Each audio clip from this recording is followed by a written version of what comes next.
However, the Arabs never miss an opportunity for peace, is very clever, and he was a very clever man. The problem is, like most of his clever statements, they had very little to do with reality. So what does Mr. Ma'oz find? Reading through all of the scholarly literature, he concludes, and now I'm quoting him, Israel's decision makers were as reluctant when it came to making peace as they were daring and trigger happy when it came to making war. The Israeli leaders typically did not initiate peace overtures, peace proposals.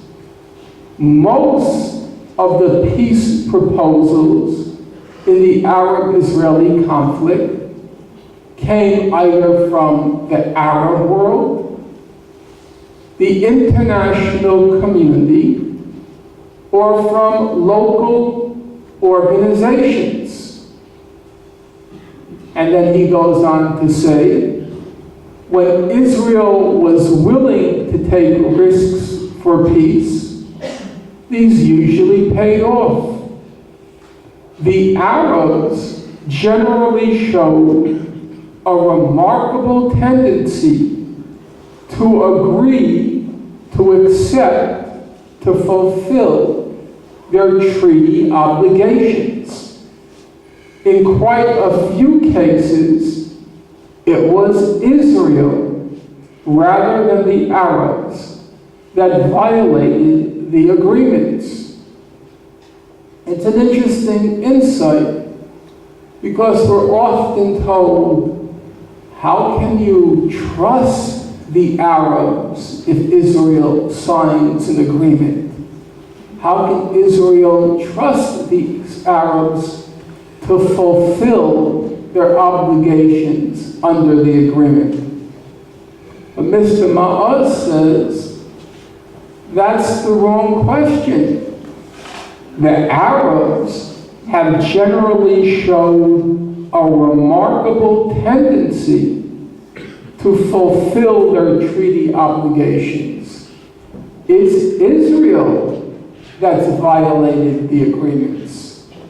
So looking at the actual record, the rational question would be, how can the Arabs trust that Israel will fulfill its obligations if it signs an agreement? That's the historical aspect of the record. Again, I'm trying to limit myself to what are alleged to be the most controversial issues: the refugees, the war, and the peace. If you look at the present, the most significant aspect of the present situation is obviously the human rights issues. As the video demonstrated, most of the media is preoccupied with the death and the destruction, because that's what makes the news. And we're often told that what's going on in the occupied territories, it's very controversial. It's very hard to know what's going on there. And so typically what happens, at any rate in the North American press and media, a reporter goes to the occupied territories. He asks the Israelis what happened. The Israelis say X happened. He then asks the Palestinians what happened. The Palestinians say negative X happened. And then the reporter throws his hands in the air in despair and says, who knows what happened? It's very controversial. But the odd thing is that never happens anywhere else in the world. Because anywhere else in the world, they don't ask the victim what happened. They don't ask the perpetrator what happened, because everybody expects, reasonably so, that the victim has a bias as the victim, and the perpetrator has a bias as the perpetrator. So you don't ask the victim, you don't ask the perpetrator. Everywhere else in the world, you go to the local human rights organization or the local representative of an international human rights organization. So if you want to know what happened in the Balkans, or what happened in Sudan, or what happened in Somalia, or what happened in the Congo, typically they will interview a representative of a local human rights organization, or they will ask a representative of Human Rights Watch or Amnesty International what happened. Strangely, when it comes to the Israel-Palestine conflict, that standard is never used. And the reason is pretty straightforward. Because if you look at what the human rights organizations have to say, uniformly, I mean all the human rights organizations, it doesn't cast Israel, it doesn't put Israel in a very good light. So let's take the most recent case.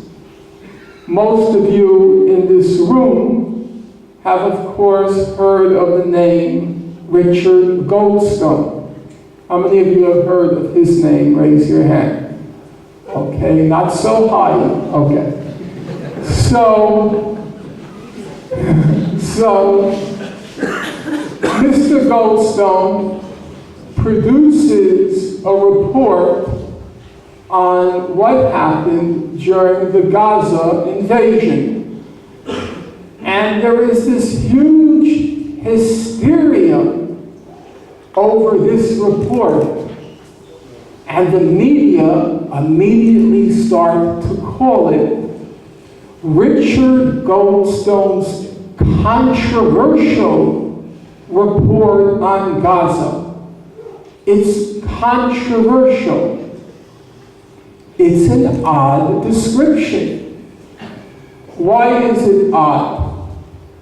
Because Mr. Goldstone's report was not the first human rights report on what happened in Gaza. It was the last of approximately 12 large human rights reports on Gaza. There were 2 very large reports by Amnesty International, excellent reports. There were 5 human rights reports on Gaza by Human Rights Watch. There was a major report by a committee headed by the distinguished South African legal scholar John Dugard, a very large report that ran to about 270 pages. There were reports by Physicians for Human Rights in Israel. There was a report by an international committee of medical experts, and it goes on and on. There was nothing that Mr. Goldstone concluded in his report that wasn't already concluded by all the other human rights organizations. With all due respect to him, and I think his was an excellent report, it was in many respects the most moderate of the human rights reports. To give you a couple of examples, Human Rights Watch concluded that when Israel dropped white phosphorus reaches a temperature